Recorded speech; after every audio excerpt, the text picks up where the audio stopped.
We've got to answer the bell. Now let's go.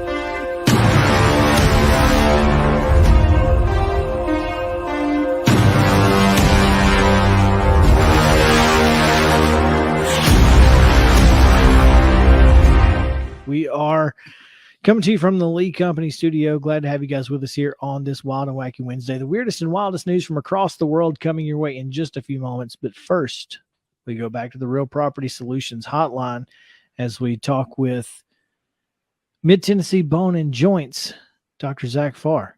Zach, how's it going, man? Hey, good, Chris. Good to see you guys. Good to see you, Mo. Hey, you as well, Zach. Appreciate you taking some time with us, man. As I mentioned to you when we reached out, there have been, I don't know if there have been more arm injuries among major league pitchers over the first 6 weeks or so of this season than usual, or if I'm just noticing it. But saw something on Twitter, scrolling through Twitter as I am wont to do during the show. The Los Angeles Dodgers' Dustin May left his start today after 16 pitches with some sort of an elbow/forearm ailment. And, as I mentioned, we've seen a lot of these type Tommy John adjacent injuries, it seems, Zach, and some people that may or may not necessarily be in the know seem to be trying to draw some type of correlation between those injuries and the newly implemented pitch clock at the major league level. And obviously I don't want to speak for Chris, but obviously I don't have any clue as to the validity of that connection. We're hoping you might. Yeah, it's a difficult thing to assess, honestly. The pitch clock, could certainly have some things to do with it. When we look at let me stop you data, right there. How? Yeah, go ahead. How could the pitch clock play a role in this? Yeah, so we know that fatigue is one of the biggest players that can cause elbow injuries, a variety of elbow injuries. The biggest buzzword that we know with the public is Tommy John injury and Tommy John surgery resulting from that. But certainly fatigue can play a big part in that. I always talk to my high school pitchers and collegiate pitchers that I see that you should never be throwing on a fatigued arm. So, we teach them not to, go out and try and throw 90 miles an hour after you've just had your high school workout.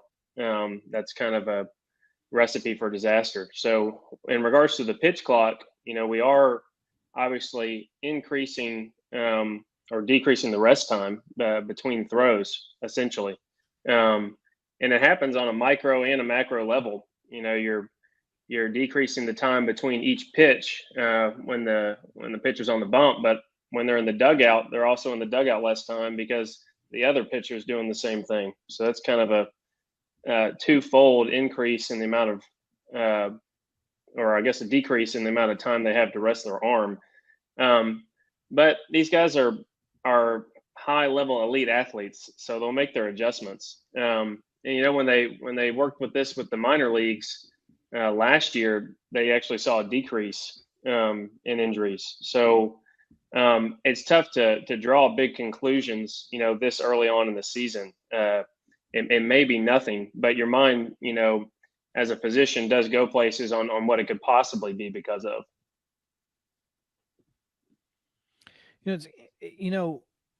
I love that you brought up the minor league point because there are a lot of folks who have dealt with the pitch clock in the minor leagues and have done so for at least a couple of years. I know it was at AAA for 2 years prior to being implemented in Major League Baseball. Is that a factor? These guys who have had the opportunity to work through it for a couple of years, and now, we're seeing these injuries to kind of, more veterans, or is it just potentially just age on top of that? Well, one of the biggest things is also just simple velocity. We got guys that are hitting 105. Nolan Ryan maybe hit 108 unofficially back in the day, but this is some of the hardest throwers that we've really ever seen. And so they're throwing high velocity with smaller rest times, and so those things could potentially lead to more injuries. We know that higher velocity just in general makes you more at risk for Tommy John injury. And so the bottom line is the human body sees more torque on that elbow than just about any other sport in regards to the elbow when you're throwing at such a violent speed. So at some point, the ligaments and the tendons about the elbow can see some injury. I love that. I think that's one of the major points here, is that these are guys who really are throwing just insane numbers up on these. I guess they're not guns anymore, but whatever it is that they're measuring, whatever's tracking these pitches, it's really insane. And so, when you get a chance to kind of look at this from a 100,000 foot view, are we seeing more guys putting that pressure to throw hard because you kind of have to even extend your career at this point? Is that the issue? Is that maybe they're training too much to throw too hard? Or can that be an issue if you do train to throw hard?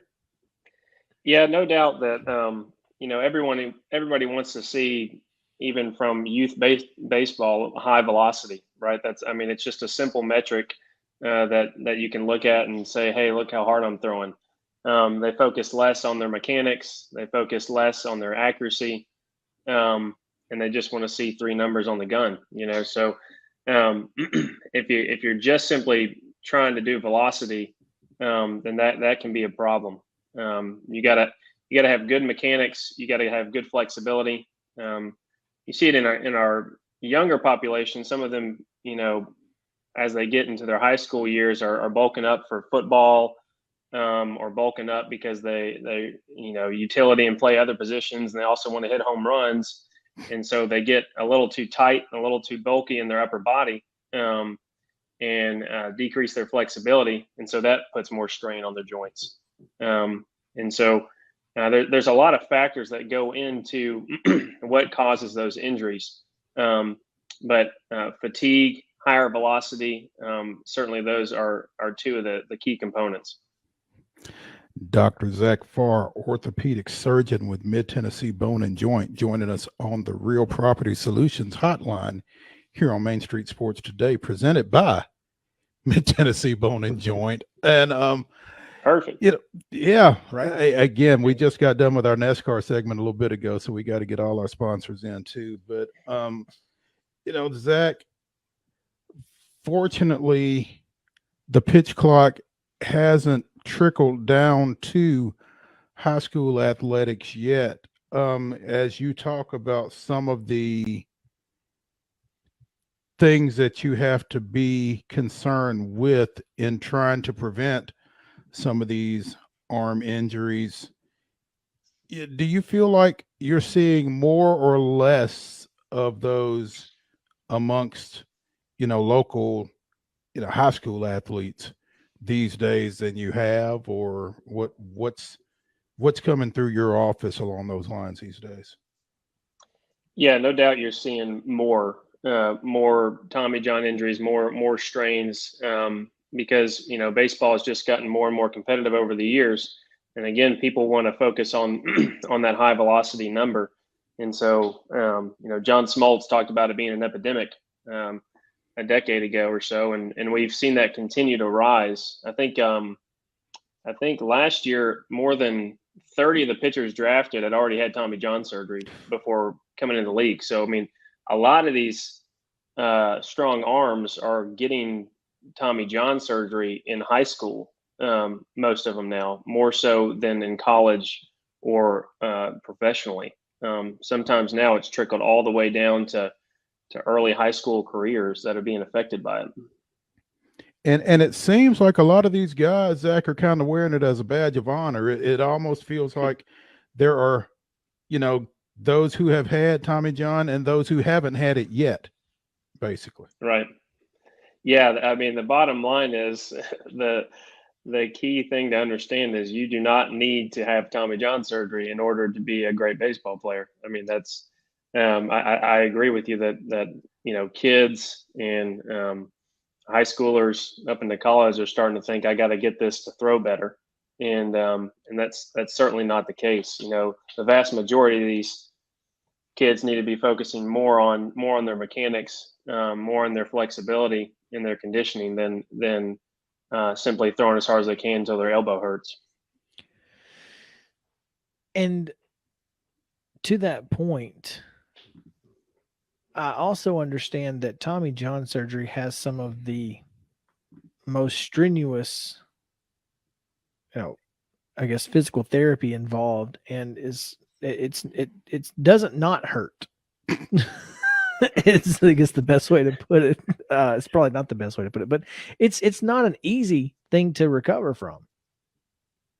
Yeah, no doubt. No surgery is 100% easy. That's for sure. And so we have a lot of great things that we can do now to make it easier in terms of our pain control, some local blocks that we can do. In therapy, we get going right away, and therapy is a huge player in recovery after Tommy John surgery. And so the recovery, yes, the big picture, it can be a year's recovery for a reconstruction where you actually create a new ligament because the old ligament's not any good anymore. Those are for your players that have completely destroyed their ulnar collateral ligament, or their Tommy John ligament, as most people call it. So if it's completely torn and poor quality, we got to add some quality, and we usually use a tendon from another part of the body to create that. And so that takes longer for that to heal in because you're creating new tissue. So it's typically a year's recovery, can even be up to 18 months. But when we do what's some people call it Tommy John Light or a UCL repair, where we actually get to keep the patient's native tissue. So where they have good tissue, but it's just been torn off the bone and is not working correctly. So we're able to use specialized anchors to repair that native ligament, and they can heal up quicker. And that's normally about a 6-month recovery. So that hurts. Just you verbalizing that. Yeah. My elbow is currently hurting right now. I don't know if that's the weather or if it's just Zach. No, it's Zach. It's all your fault. It's all your fault. Mo does not want to wear the badge of honor. No. And I'll tell you, Zach, nor should he. I can't bowl because of this, and I probably need the surgery, but I'm 36 years old, and I really just would rather just not pick up anything or bowl. I'd just rather not bowl than have to deal with it. This is definitely what we're talking about now is definitely unique to pitchers and throwing athletes that are creating a significant torque on their elbow. Most people, even football players or other athletics that happen to have an elbow injury that is a Tommy John injury, they will typically do fine with recovery because they're not putting the same recovery without surgery, because they're putting very different stress on their elbow compared to these throwing athletes. So I would we'd need to get you into the office and take a look at you, Chris, but I hope that we wouldn't need to be doing surgery on you. One person that you did need to do surgery on, Zach, and we talked last August or so, I guess. Bryce Miller, the pitcher / quarterback down at Richland, who had Tommy John surgery right about this time a year ago, I guess it was, and actually started at quarterback for Richland in their season opener. And I don't know how much you've seen of him. They are actually playing in the sectionals out at McKenzie. I guess they get started tomorrow, maybe. But I don't know if you've seen him this spring. I have not, but I was wondering if you had seen or heard anything out of him or how things were going with him. No, that's great to hear. I'm glad to hear they're still competing, that they're still going with baseball season, because Bryce is such an awesome kid, such a fun comeback story for him, being able to get back and play starting quarterback for his high school team after surgery.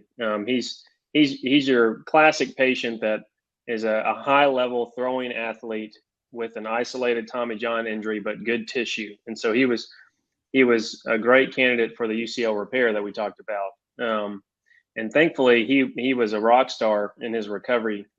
He was disciplined, right attitude, and he was able to actually get back, if I remember correctly, back to playing football as a quarterback in around 4 months after his surgery. So that is very unique to him, and is, shows his work ethic, shows his passion for the game. And he did very well following his surgery. That was mind-blowing to me. But at the same time, Zach, as you and I discussed, there's different throwing motions with a football versus a baseball that kind of allowed for that to take place for him. But at the same time, it doesn't hurt when you're a rock star in rehab either. Yeah. No doubt. You gotta want it. Bryce, you got to want it. That's absolutely correct. And you talk to Bryce, you watch Bryce. When I'd watch his highlights when he was recovering, because you can get a lot of feedback from video and getting videos from his athletic trainers. And, you could tell that he had a love for the game and had the work ethic that it requires to bounce back so quick. Zach Farr with us here on the Real Property Solutions Hotline of Mid-Tennessee Bone and Joint. Zach, we appreciate you taking some time with us today. Very enlightening, and I think it's important for our audience specifically, obviously, which is parents and sometimes a lot of athletes who need to hear this kind of stuff. So it's obviously important for them and for us, and we appreciate you shedding some light on this subject, and looking forward to talking to you again as sports seasons will resume here in the fall, and I know we'll see you on some sidelines somewhere. Absolutely, guys. Yeah, always a pleasure, guys. Happy to come on anytime, and thanks again for having me.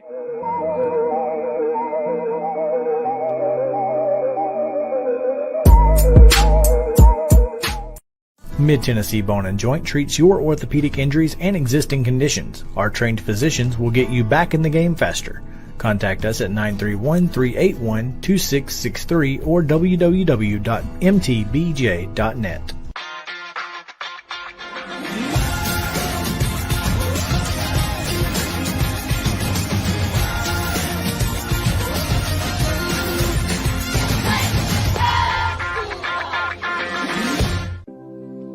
Custom Stone Handlers supplies over 600 distributors and suppliers with quality stone products. Along with River Stone, we produce and distribute over 100 building, landscape, and other bulk products. Our goal is to provide quality products, service, and partnerships to ensure our customers' success. We firmly believe that the measure of any person or company is how they treat other people and customers. Give them a call at 931-490-4990 or visit CustomStonehandlers.com. With Lee Company technology, the best handymen are hands-off. Lee Company techs have been using visual findings and other smart technology tools for years to add transparency and virtually take customers along. You see what we see, whether we're in a crawl space or on a roof. With Lee Company, technology helps us help you, no matter what's happening in the world or at your house. You can't see the sights without the sounds. From the crack of the bat to the roar of the crowd and everything in between, discover what Hit City has to offer. Spend your nights cheering on the Nashville Sounds at First Horizon Park with giveaways, fireworks shows, theme weekends, and more. Single game tickets are on sale now. Visit NashvilleSounds.com to claim your seat today. Attention Tennessee homeowners, we want to buy your house. Hi, we are Real Property Solutions, a local real estate investing group. We pay cash for all types of property, so you walk away with more money in your pocket because we eliminate any fees, closing costs, and commissions. Now the best part, we can buy your house as is, meaning you don't have to do a thing to your property. You get to take what you want, leave what you don't, and don't even worry about cleaning. We close on your timeline, whether that's 7 days or 70 days. Interested in selling? Just give us a call and we'll come out to your property and quote you a cash offer within 24 hours. Please call 615-527-8750. That's 615-527-8750. Mid-Tennessee Bone and Joint has been the official sports medicine provider for Murray County Schools for more than 40 years. We specialize in orthopedic service, and our Ortho Quick Walk-In Clinic lets you bypass the ER. Visit us online at www.mtbj.net. Every Friday at this time, we're talking a little Nashville Sounds. You can catch me and Justin, I guess. Justin, will you be there Sunday? Yes, I believe so. Justin and I will be there Sunday for Family Day.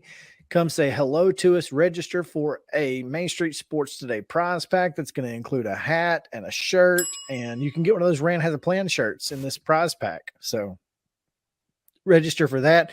Download the Main Street Media TV app on your iPhone or Android immediately, and you'll be you can get extra entries into that. So come see us. We'd love to have it. And also, come see a fantastic baseball team led by one of the most unique players in all of baseball, two-time Olympic gold medalist in 2 different sports, and that is Eddie Alvarez. Eddie, thanks for joining us today, man. Eddie, can you tell us a little bit about what it's been like being in Nashville? I know you've been kind of all over the place, but Nashville is certainly a different city than where you've been. Oh, it's a great city. It's a great town to have a minor league team in. There's always a lot of action here. The crowd's great. Fan base is great.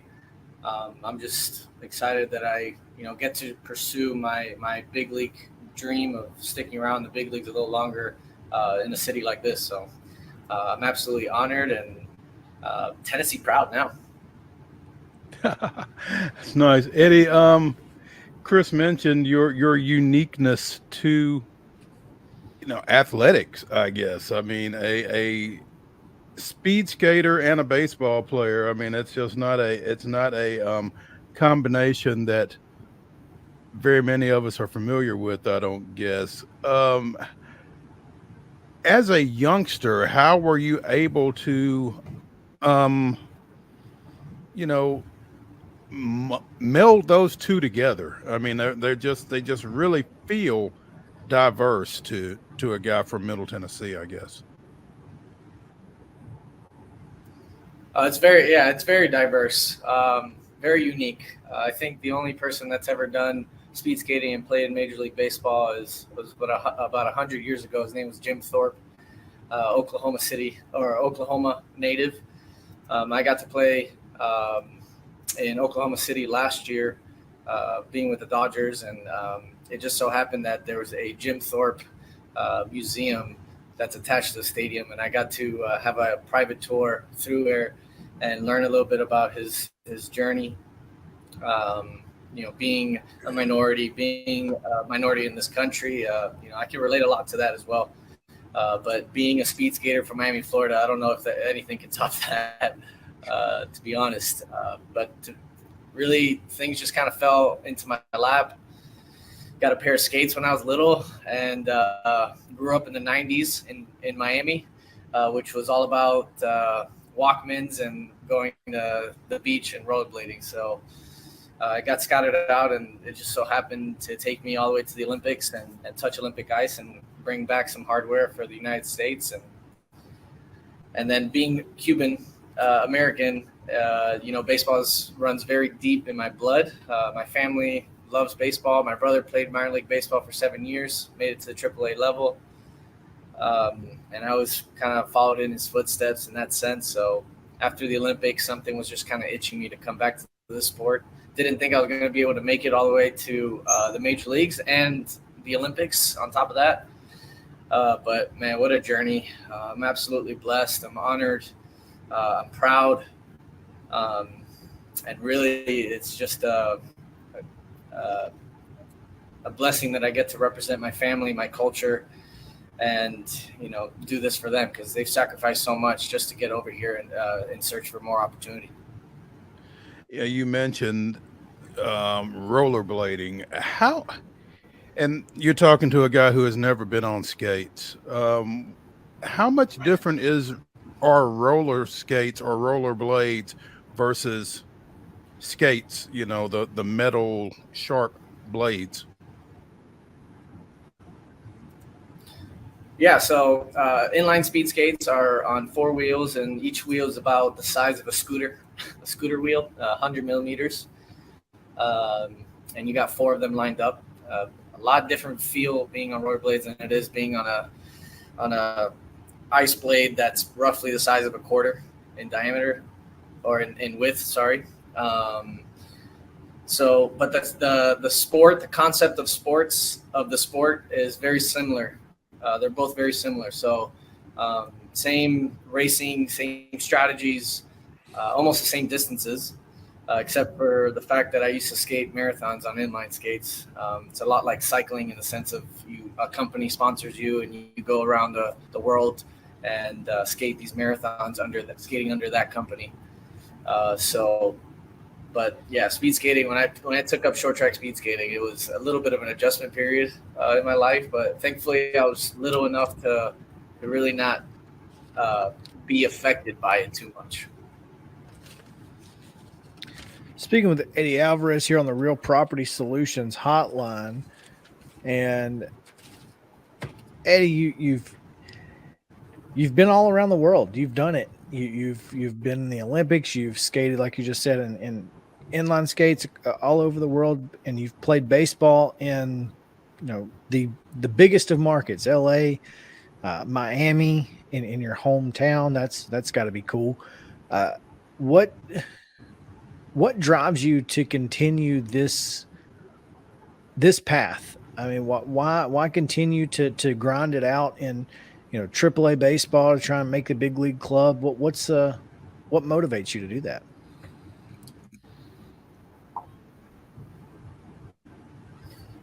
Very good question, Chris. And simple answer is because I can. I've always been a very late bloomer. And my body still has some years left in it. And plus, I'm absolutely obsessed and in love with the journey of this. So, if God willing, one day, my body shuts down, I'll be more than happy to hang up everything and become a full-time dad and move on to my next career, whichever it may be. But I have the unbelievable support of my family, my wife, and really I have a 2-year-old and a pregnant wife, and another baby on the way. And wow. There's more that I would love than to keep playing, for them to remember their dad playing sports and set an example for them. That's incredible, man. Well, you're certainly setting an example for not only your kids and your family, but for your teammates this year, as you lead the team in batting average for players with double-digit at-bats. There's one guy's ahead of you, but he's only been to the plate 8 times. So, but you've only struck out 13 times. You've walked 13 times. You got 6 stolen bases. OPS over 1, but you kind of, you've kind of had to move from shortstop to second base to maybe get that chance at the next level.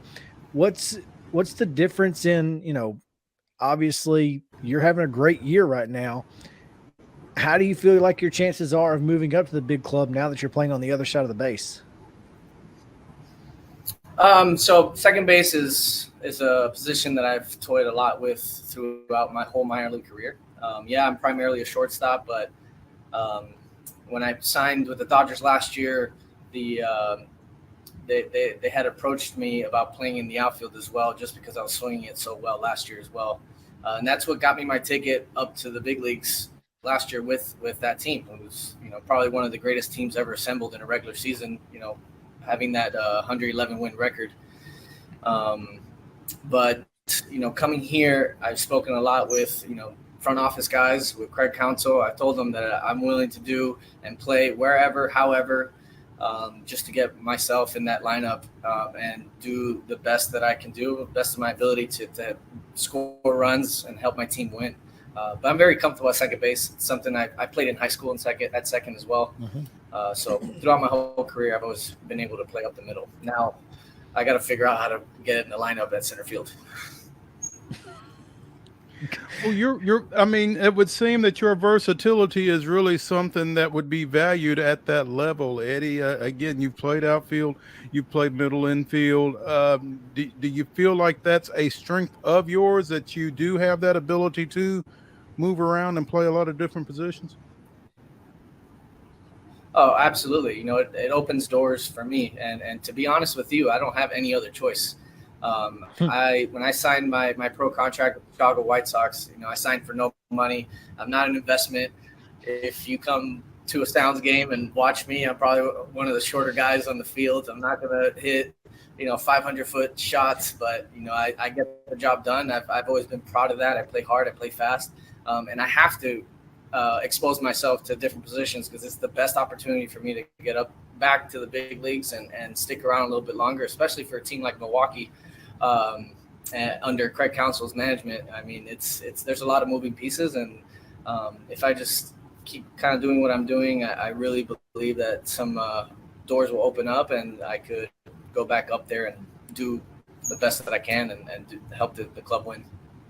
Well, I'll tell you, Eddie, we are fans of the vertically challenged. Covered Tony Kemp from high school up, and so we can definitely appreciate that verticality, that versatility, and that lack of verticality, I guess. But what are your thoughts? My goal this year is to hit one. That's what I want to do this year. I'm staring right at it right now. Just one. There you go. What do you feel like? How do you feel about this team right now? I know that things have been a little inconsistent, maybe with so much movement going up to Milwaukee and that kind of thing. But how do you feel about the Sounds as a team? At this level, you're going to get that a lot. There's always moving pieces. The team is never the same. There's always injuries up there, and there's always movement happening around us. So, something being at the AAA level for – my Lord, 6 years now, I think, roughly. The team you start with is never the team you end with, but that's something you adjust to. But the depth in this organization is ridiculous. I know the record might not show it, but I'm very confident in the fact that things are going to pick up and we're going to get on a little hot streak here, just because our lineup's too good. But the game of baseball.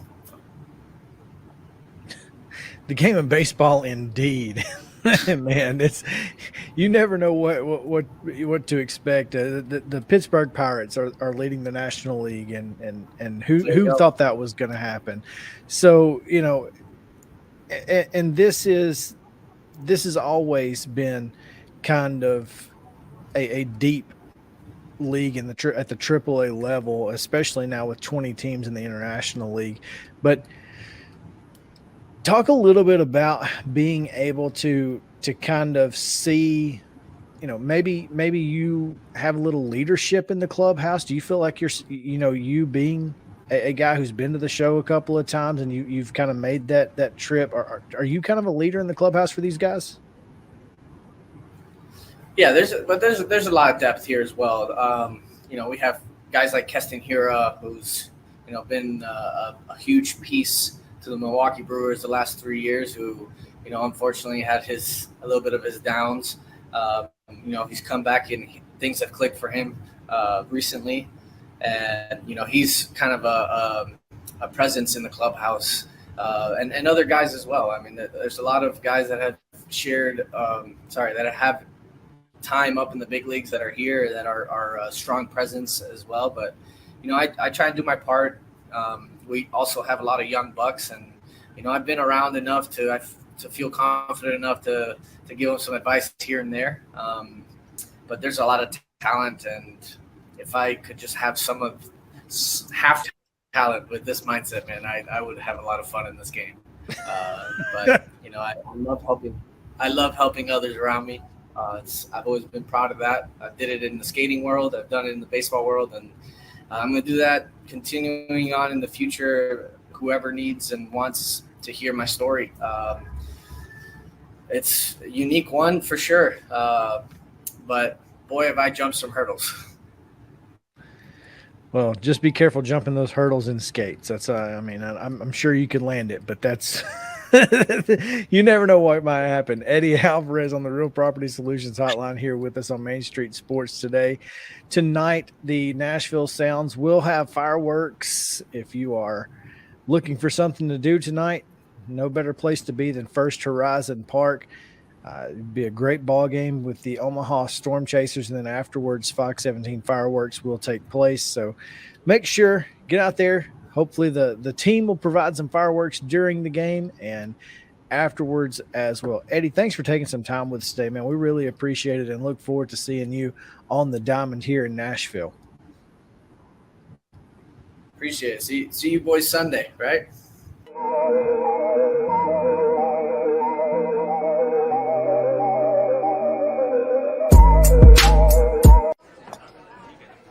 You've been putting back a few, and a few becomes a few too many. For a moment, you think about going for a ride. Nah, you live nearby. What's the worst that can happen? You get pulled over, your insurance goes up, you lose your license, you total your car, you kill someone. I'm so excited about this new show.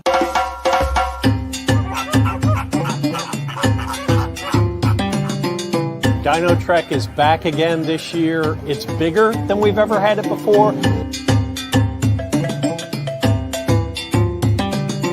When they're about 5 months old, we'll start seeing them sticking their head out of the pouch, or you might see a foot come out or a tail.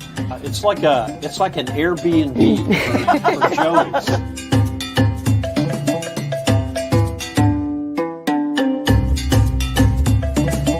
Now, you're not going to see all three of them together because cats in general don't get along unless it's time to get along, if you know what I'm saying. Yeah.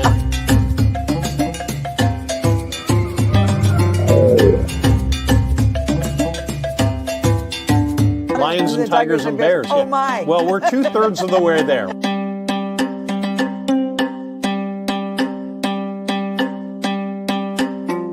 It's animals, nature, and fun. That's what we're all about. But during that time, we hope that you also learn something, that you're inspired to want to learn something. What's new at the zoo with Jim Bartu.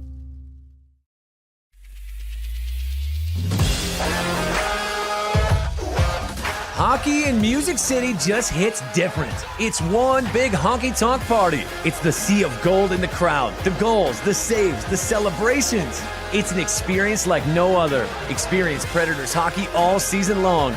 Visit NashvillePredators.com/season tickets and join the Loyal Legion today. That's NashvillePredators.com/tickets, and we'll see you at Bridgestone Arena. There is nothing better than drinking an ice-cold beverage while taking in a Nashville Sounds baseball game. Hi, I'm Stephanie Miller with Mornings on Main Street. The Nashville Sounds and Main Street Media Television have teamed up to promote Sunday Family Fun Day here at First Horizon Park, each Sunday home game. Just go to your favorite Main Street Media website and click on Sounds Main Street Media Day banner to register to win free tickets. And then we'll see you here at the ballpark. Welcome back into Main Street Sports Day, presented by Mid-Tennessee Bone and Joint. Justin, your audio is coming through the computer. That is why you are being muted for whatever reason. I hope that helps. I'm Chris Yao, and he's Mo Patton, and we are coming to you from the Lee Company studio. Glad to have you guys with us. Justin's on location right now out at the Omni, so unusual situations and unusual circumstances sometimes lead to unusual results. So we'll get it straightened out here. But right now we're going to go to the Real Property Solutions hotline, where TigerNet.com's David Hood joins us. David, thanks for joining us, man. Hey guys, thanks for having me. Are we here to talk about the Atlanta Braves and Matt Olson finally going the opposite way and I was going the opposite way? I'll tell you, David. The bullpen game. The last thing I was going to ask you was how about them Braves, but if you want to go there now, we can. We could swap this thing up. I don't know. We'd much rather talk about them today than yesterday. Yeah, that was a rather desultory trip up to Toronto, wasn't it? That's one way of putting it. But what happens in Canada stays in Canada. Hopefully, I just wish they left AJ Minter in Canada. That's my wish. And that's unfortunate because boy, that guy has been so good over the last couple of years. But we thrust him into that closer role, and his mind just got all screwed up, didn't it? It did, and I think that he's just one of those guys. He's not built for that, and his mechanics are a bit of a mess right now. That's a fact. The velocity seems to be down, and as a longtime baseball friend of mine told me, he said, "Don't blame him. Snit's the one that keeps sticking him out there." Oh my God! How many times have we said that over the last 3 years, Chris? Between AJ and Will Smith and whoever else Snit kept putting out there. Yeah, David, don't get us started. We've got a segment later we might need you to stick around for. But I wondered when we reached out to somebody from Clemson if they would be a Braves fan. I guess we've gotten our answer. So I actually covered the Braves for a long time back when I was in the newspaper business. That was my beat, and fond memories of doing that. And yeah, absolutely a Braves fan. Awesome. As I was looking for a photo of you, David, I saw one with the Braves cap, and so that's why I thought, got to talk a little Braves with this guy. If he knows anything about them, we're going to be in good shape. But one thing we are looking forward to learning a little bit about is what's going on at the ACC summer meetings right now, because apparently things are getting haywire. It's interesting. I texted somebody. Obviously you've been around as long as I have. You get sources everywhere, and I texted somebody and I said, "Hey, it sounds like things are a little bit wild down there in your rooms. Anything that I can say?" And the text that I got back was, "Lay low and enjoy the show." And what that means to me is, look, some of the stuff that's been coming out, I reported it a couple of weeks ago. I said in a video a couple of weeks ago, look, Clemson is joined, at this point by Miami and North Carolina and Florida State as kind of a 4-team group that's looking to get out of the ACC. I had heard at that time there may be as many as 6 that were looking to get out, adding NC State and Virginia Tech to the mix. So a lot of this may be not so new to a lot of the people around Clemson, but nationally, yes. And then you have Brett McMurphy report yesterday that there's a magnificent 7. You start adding teams in there. Then today, Greg Slam says there's an 8. Can they dissolve the grant of rights? But to me, what it means with, enjoy the show, we all knew that this was coming. And this is a chance for Clemson, for Florida State, for Miami to let the other athletic directors in the league know this is what's coming. You can't stop it at this point. This train's already starting to roll down the tracks. We're just letting you know that this is happening as soon as we get all of this figured out. So ultimately, David, what happens? Do those schools just become free agents, basically? I don't think that they become free agents. I don't think that they leave until everybody has a landing spot. That's the key thing to me. You better have an invite in hand from the SEC. You better have an invite from the Big Ten or the Big 12 before you decide to leave. And I think that that's part of that posturing that I was talking about. Do I think that back channel conversations are going on? Absolutely. Do I think that the Big Ten is talking to some of these schools? I know the Big Ten is. I've been told that the SEC is kind of more wait and see at this point. They're happy with where they are. The SEC says, let's add Texas, let's add Oklahoma, let's figure out our scheduling model. Are we going to go from 8 conference games to 9 conference games? And then let's see where we are. But what happens if the news starts to break? Hey, the Big Ten's going to poach Clemson and Florida State in the SEC's backyard. Then the SEC is going to go, hey, guess what? We're taking our blinders off. We need you guys. And, I think that, what we're starting to see now is kind of that opening salvo to figure out where everybody lands.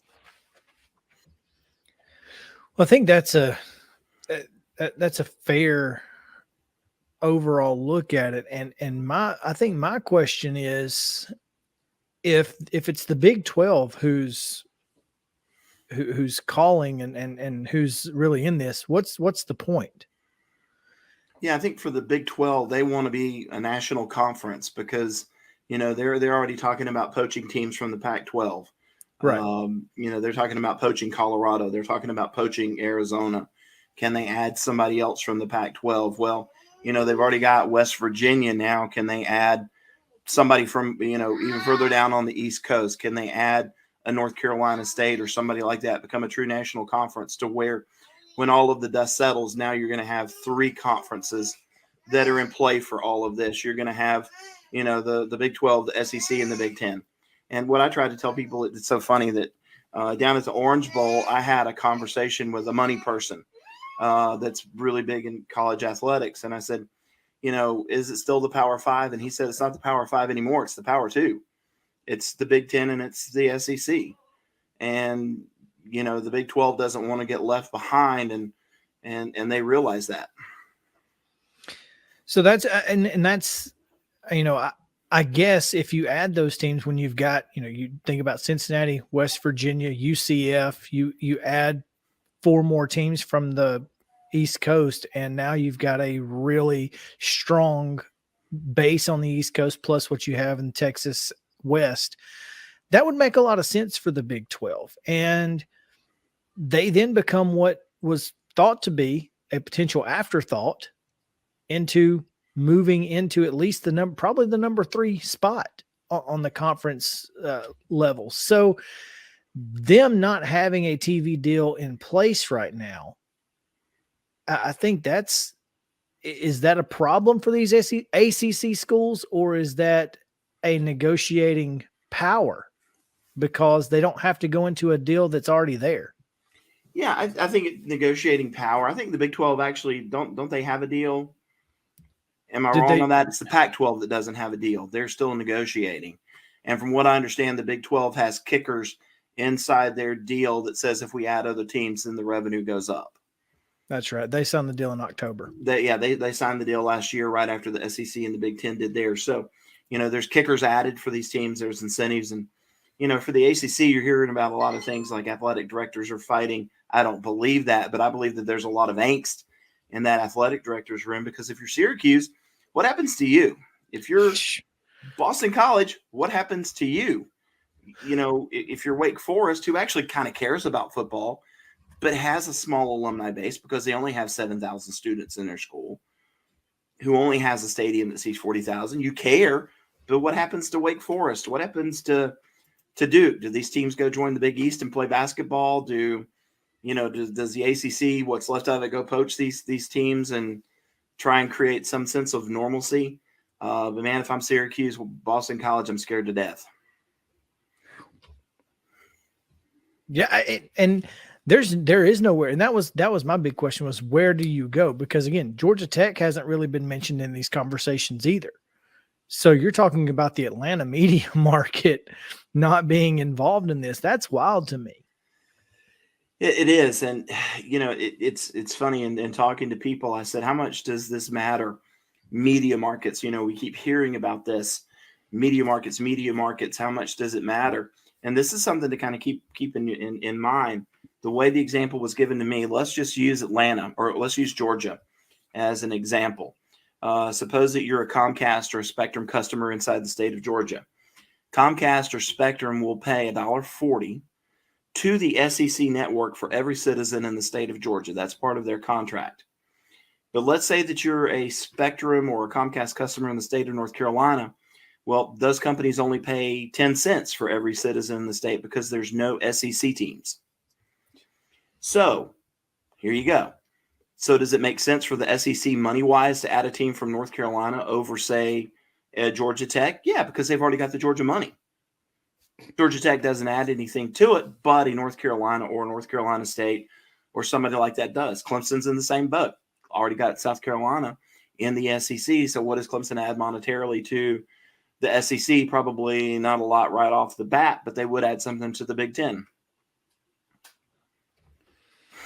So with that said, then, David, and we're speaking with David Hood of TigerNet.com here on the Real Property Solutions Hotline on Main Street Sports Today, presented by Mid-Tennessee Bone and Joint. David, with that said, when the SEC starts looking at some of these schools, are there some, obviously there are some schools they're looking at harder than others, but is it less the Clemsons and the Florida States and more the Virginia Techs and the North Carolinas? Yeah, I think it's a little bit of everything, because I think that, with the SEC, they're still going to look at brand. Florida State has a brand. Clemson has a national brand. Whereas, Virginia, do they have a national brand? Debatable. North Carolina does because of basketball. And I think it, for the SEC, when they finally make a move, and they will make a move, they will get to 20. I think the Big Ten is going to get to 20. It's going to be all about how can we consolidate? How can we own a certain territory? That's what I think is probably the biggest plus for a team like Clemson and for a team like Florida State. Unfortunately, the Big 12 doesn't have that luxury of owning a territory. They've kind of got to get what they can get out of this. But I think the biggest question is the one you raised about Syracuse. Holy cow. I mean, that is a completely, I didn't even think about Syracuse. That was the last thing. Boston College, Pitt. Yeah. Pitt, I think you could sneak into the Big Ten, maybe.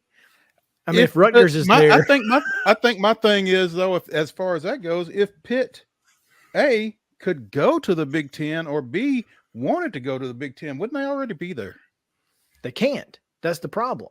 They can't get out of this ACC deal without 8 teams leaving. That's why the number of teams that are talking is so important. It is. It's funny, and I was talking to somebody the other day within the ACC, and we were talking about Syracuse, and specifically, and I said, great tradition up there, great football tradition, from Jim Brown, right on down the line to a lot of guys. And he told me, he said, but what do they bring right now, in that it's not a program, Jim Boeheim is gone. The basketball team's not been very good for a long time. They do not have a baseball program as part of the Big Three. They do not have that. The football program plays in an absolute dump of a stadium. If you've ever been there, I mean, it's kind of neat to visit once, but it's not a place that invests in facilities. He told me, he said, we had a big lacrosse match the other day at Syracuse, and our number one ranked, or they're really high ranked lacrosse team, had to go play at a high school field because there was a monster truck rally inside the dome. Can you imagine telling Florida State or Clemson fans, sorry, you can't come see your team today because we've got a monster truck rally inside Doug Kingsmore Stadium or something like that? And there's just a difference in how these schools invest in their athletics. Talk to a person that, went to Boston College and has kind of come back to Clemson and been around the Clemson football program, and said at Boston College, it's more like football is something that we do. Like we go to English class, we go to, we go to chapel. Football is something that we just do because we have to. At Clemson, it's it's something that is loved and cherished, and a lot of money's put into it. And so those schools that haven't invested, they're the ones that are going to get left behind. The AAC is just licking its chops right now, hoping and praying that they could get some of these programs to join. So David, which conference, and Chris, you probably got a thought on this as well, but which conference implodes first, then the Pac-12 or the ACC? Pac-12. See, I think the Pac-12 is the winner. If the ACC goes away, the Pac-12 is the big winner, because then the Big 12 stops pursuing 4 or 6 teams from the Pac-12. Now they're just getting, they really want Colorado. They really want Arizona. They couldn't care less about the rest. if they get some ACC teams. So I think the Pac-12 would be a big winner in this if the ACC was to go away. That being said, I don't know that the ACC is going to go away. Do you get that feeling at all? Yeah, I think that the ACC will stick around. As to what happens first, the Pac-12 really needs to secure some kind of media rights deal. I think all of their members were told it would be done by the end of March. That was kind of the key time for them. And we're now heading to, we're in heading into late May. Nothing has been done. Big 12 is meeting. They're trying to poach. And I think that that's probably what happens first. And then once that domino starts to fall, I think the rest are going to fall into place. And I think that, maybe by end of summer, you start to see some of these ACC teams take a look at legal action or things like that just to see what their options are. David, great insight into the ACC and into the Braves. and I really thought when I saw this report yesterday and several reports, I mean, Brett McMurphy, Ross Dellinger, folks out there naming teams like crazy. And at this point, I don't know what to believe and what not to believe, but I did know that, and it is 8 is the magic number, right? Yeah. From what I understand, now it's not 8 to dissolve necessarily the grant of rights, but the ACC is built as a nonprofit inside the state of North Carolina. And in the state of North Carolina, to dissolve a nonprofit, you have to have half the members to vote against it. So it would be 8 that would vote, necessarily we're going to leave the conference or to dissolve it. And again, the key part of that is those 8 teams had better have an invite somewhere else before that happens. You better have that invite in hand from the Big 12 or the SEC or the Big 10. Yeah, because then what? I mean, if you dissolve the nonprofit and you got nowhere to go, you are in real trouble at that Then point. you're Notre Dame, which is another story, but I think Notre Dame's going to be in the Big 10 sooner rather than later. Man, that'd be nice.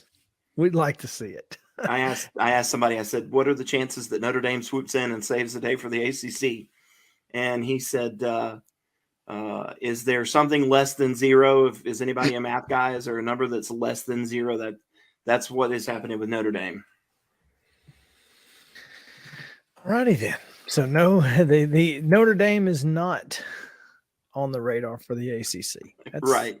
That's good information. Good information. David, as always, we appreciate anything that we can get from our friends in the ACC because we don't get a lot of information out of there. So we appreciate when you guys will come on here in Middle Tennessee and SEC country and tell us what's going on over there. We appreciate it. And again, hopefully the Braves bats will continue tonight. Yeah, and it just, right now I just want to see, does Ozuna play and does does Mentor pitch? That's going to affect how happy I am by the end of the night. Hey man, have you did you guys see Marcell Ozuna's May stats? Yeah, he's got 6 of his 8 home runs have come in May. He's hitting over 300 in the month and just absolute 300, 391, 775 with a 1.166 OPS, 6 homers, 12 ribbies, only 7 strikeouts with 6 walks. In the month of May, he has certainly heated up, and the trip to Miami is all he needed. And Snit's walking around like he split an atom or something. I imagine it's like, see, I told you. That's why he'll tell you like to me be now. Patient with AJ Minder because it's a long season. Yep, it is. In fact, well, guys, I appreciate you having me on. It was great to talk to you. Hey, thank you, David. Mid-Tennessee Bone and Joint treats your orthopedic injuries and existing conditions. Our trained physicians will get you back in the game faster. Contact us at 931-381-2663 or www.mtbj.net. With Lee Company technology, the best handymen are hands-off. Lee Company techs have been using visual findings and other smart technology tools for years to add transparency and virtually take customers along. You see what we see. Whether we're in a crawl space or on a roof. With Lee Company, technology helps us help you. No matter what's happening in the world or at your house. Jones & Lang Sporting Goods here in Columbia has been outfitting teams, officials, and anybody else from T-ball to college for 50 plus years. Be sure and check them out at 931-388-8060 or online at jonesandlang.com. Jones & Lang Sporting Goods, the look of a winner. Zion Christian Academy, zioneagles.org or 931-388-5731. You can schedule your appointment. Go tour their campus. It is beautiful over there, and you're definitely going to want to see it. Again, it's zioneagles.org. Give them a call, 931-388-5731, and schedule your tour today. A game without a crowd is just a scrimmage. A performance without an audience is just a rehearsal. Without your presence, high school sports and the performing arts aren't possible. Ensure that these essential extracurricular activities continue to enrich the lives of students in Tennessee. Purchase a ticket to your local high school's game or performance. This message presented by the TSSAA. You can't see the sights without the sounds. From the crack of the bat to the roar of the crowd and everything in between, discover what Hit City has to offer. Spend your nights cheering on the Nashville Sounds at First Horizon Park with giveaways, fireworks shows, theme weekends, and more. Single game tickets are on sale now. Visit NashvilleSounds.com to claim your seat today. Attention Tennessee homeowners, we want to buy your house. Hi, we are Real Property Solutions, a local real estate investing group. We pay cash for all types of property, so you walk away with more money in your pocket because we eliminate any fees, closing costs, and commissions. Now the best part, we can buy your house as is, meaning you don't have to do a thing to your property. You get to take what you want, leave what you don't, and don't even worry about cleaning. We close on your timeline, whether that's 7 days or 70 days. Interested in selling? Just give us a call and we'll come out to your property and quote you a cash offer within 24 hours. Please call 615-527-8750. That's 615-527-8750. Mid-Tennessee Bone and Joint has been the official sports medicine provider for Murray County Schools for more than 40 years. We specialize in orthopedic service, and our Ortho Quick Walk-In Clinic lets you bypass the ER. Visit us online at www.mtbj.net. Back into the Lee Company studio in Main Street Sports today. Presented by Mid-Tennessee Bone and Joint. I'm Chris Yao. He's Mo Patton, no matter what the banners may or may not say. Next time we just won't do banners. Just be what it is. Maybe the best play today. Oh, man. But, Mo, we've got a pretty big news-worthy situation here, I guess, as the College Football Playoff announced yesterday the schedule for the 2024 and 2025 College Football Playoffs. Both of those will be the 12-team playoffs that will obviously start next year. Should be a lot of fun, I think, but looking forward to it. We'll take a look at it here, and there we go. Thoughts on, first of all, we kind of knew this was coming with we knew that the on-campus games were going to be the first-round games.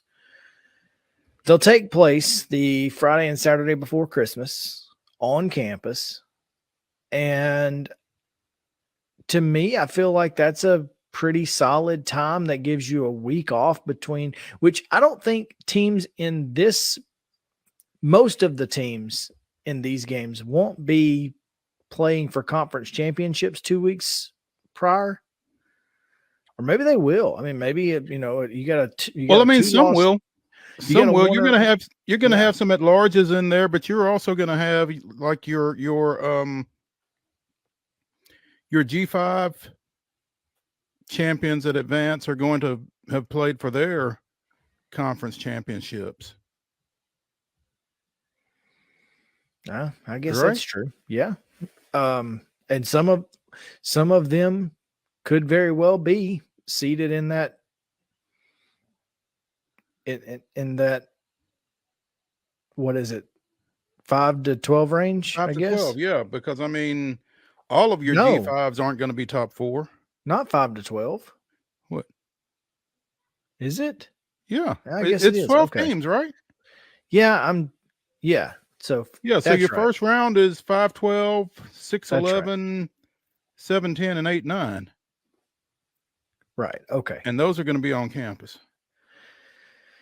Those will be on campus with the obviously higher seed teams hosting. Mm-hmm. From there, you'll move to the quarterfinals, where you will then move into the bowl season. And on New Year's Eve next year, not this coming year, but the year after, Right. you'll get the Fiesta Bowl on a Tuesday, which is New Year's Eve. So who cares? Yeah. And then January 1st, you get your Sugar Bowl, Rose Bowl, and Peach Bowl. And I'm going to tell you, I love this. Mhm. I absolutely love the fact that New Year's Day is going to have the Peach Bowl, Rose Bowl, and Sugar Bowl again. And then you got the Citrus Bowl that'll be in there, I'm sure, on top of that. There'll be a couple other New Year's Day bowls that are just, that have always been there. New Year's Day, this feels like college football taking New Year's Day back. To some degree, and now, is it bigger to be on New Year's Day, or is it bigger to be the semifinal game? Because the Orange Bowl and the Cotton Bowl get the semifinals in 25, and it looks like the Fiesta Bowl and the Peach Bowl get the semifinals in 26, with the Cotton, the Orange, the Rose, and the Sugar being your quarterfinal games yet again. Are those going to rotate through? I'll bet you the Rose Bowl wants to be on New Year's Day. On New Year's Day. And No maybe the matter Sugar what. Bowl, maybe the Sugar Bowl does as well. I mean, I think that's very possible. And here's the thing. I don't think they care because it's still a meaningful game.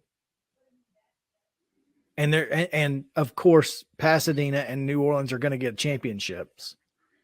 And I guess being anchored on New Year's for them maybe is more important, like you said, than being, a semifinal game necessarily.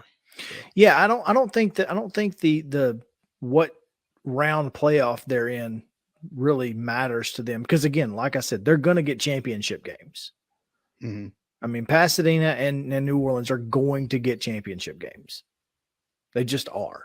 Atlanta too. I mean, obviously, because they get it in 25. So what I love about this is that the bowl games are taking New Year's Day back. What I hate about this is that now fans have to travel 3 different times in the postseason. Mm-hmm.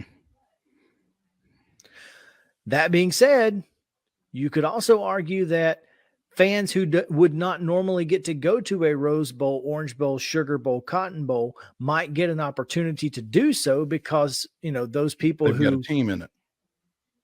Well, more than, if I'm a diehard fan, but I can only afford to go to one bowl game a year,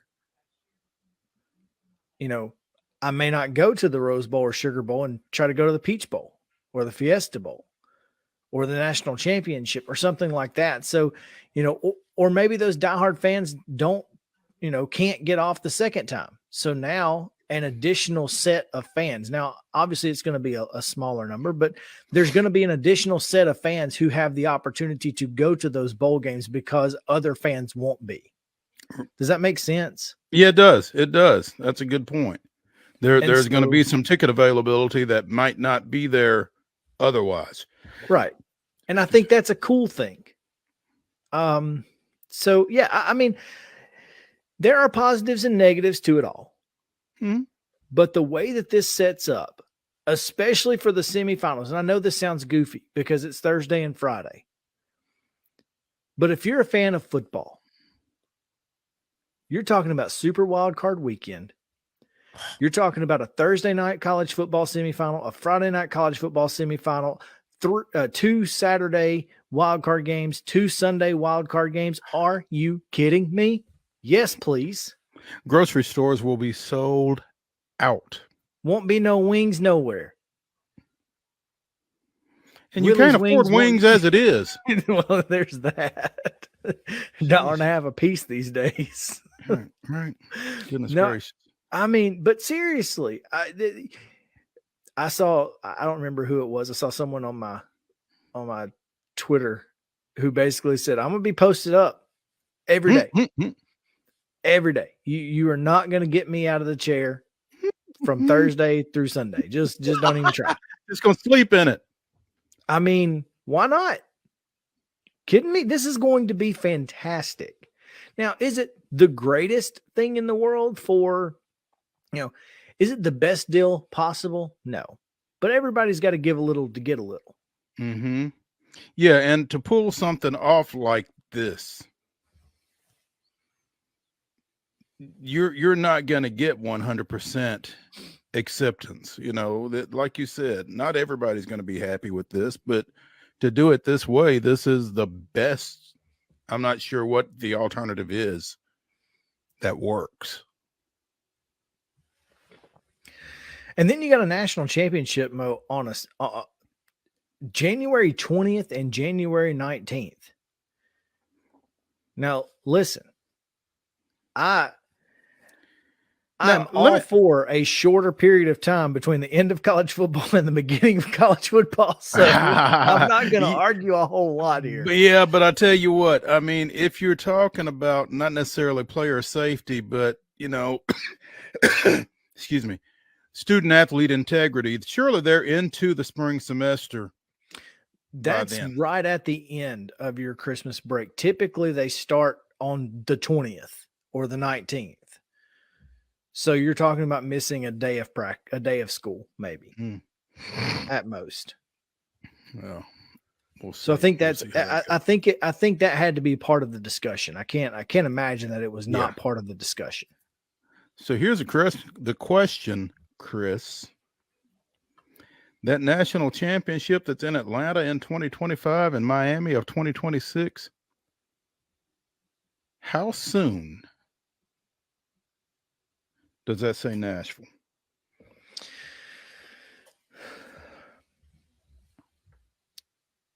No later than 30. No later than 30. So 27, 28, 29, or 30. I don't think it'll be 27. No, that's the first year. I don't think it'll be 27. You think it'll be that quick though? It'll absolutely within 4 years. They'll want it while the new is still there. While it's still relatively new, they'll want it then. 2, will they be ready for it that quick?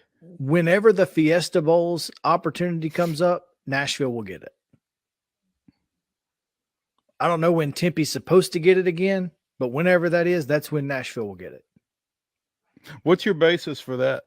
And go Google Fiesta Bowl field. Because you saw it last year. It was just a disaster with that turf during the Super Bowl. That tray that they rolled out with turf on it. Yeah. Okay. It was a disaster. And I think, and here's the thing is, it's not the grass, because it's been a problem in Tempe for as long as I can remember. The issue at the Fiesta Bowl has always been the turf. And I don't know what the problem is, but I know it's been a problem. So I think the next time Tempe is supposed to get it, Nashville will get it in their stead. And guess who's going to be real mad about that? Former Nashville Super Speedway executive and current Fiesta Bowl CEO. Oh, Eric, what's his name? Yeah. I don't even remember his last name, but yeah. I don't remember his last he's name not either. gonna Hang be on a happy. minute, because I think I've got him in my phone, even though I could never reach him. Oh man. What is his name? Eric Moses. Eric Moses. Yep. With a K. Eric with a K. Eric with a K. He's not going to be happy, but that's what's going to happen. Wow. That's unfortunate for him. It is, in fact, unfortunate for him. But look, I mean, we're talking about the college football playoff being 12 teams. And, after we spoke with Bill Hancock last year, you and I were both on board with 12 teams. I think it's the best possible solution to expand it while also keeping the regular season as incentivized as possible. Mm-hmm. A lot of folks upset because the regular season is going to be devalued, et cetera, et cetera. But kind of like college basketball, what are we more focused on? What's more important? Finding the best team or arbitrarily choosing 4 teams based on preconceived notions? I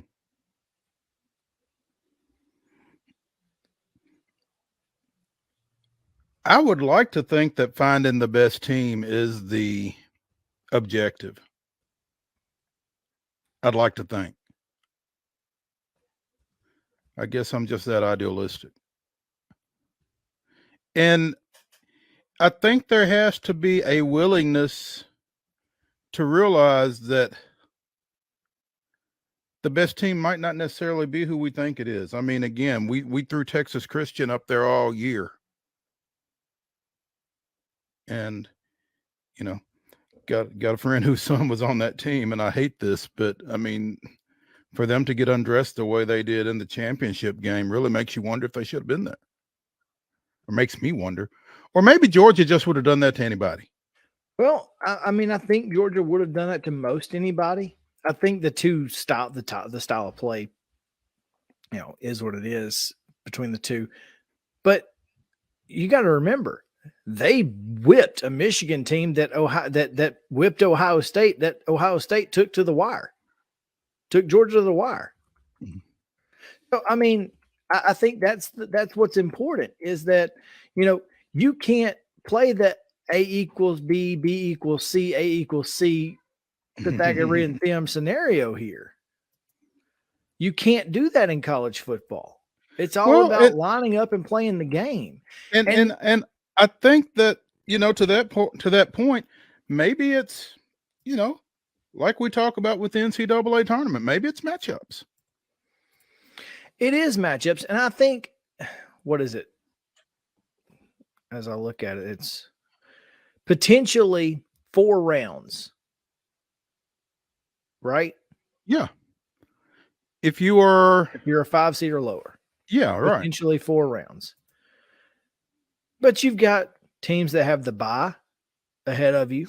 You've got to bye all the way. Now, rest versus rust is always a factor, and that will definitely be a talking point we will have. But here's the thing, though. I mean, if you come out of that first round, you have played 12 regular season games. You have played a conference championship game in some cases. And you played all of the top 4 seeds will have played a conference championship game. Yeah, but I mean, right. If you're in that 5 through 12, right, you may be playing 17 games. Yeah, right. Man. And that's a lot. That is a lot. That's a lot of football for a 18, 19, 20-year-old.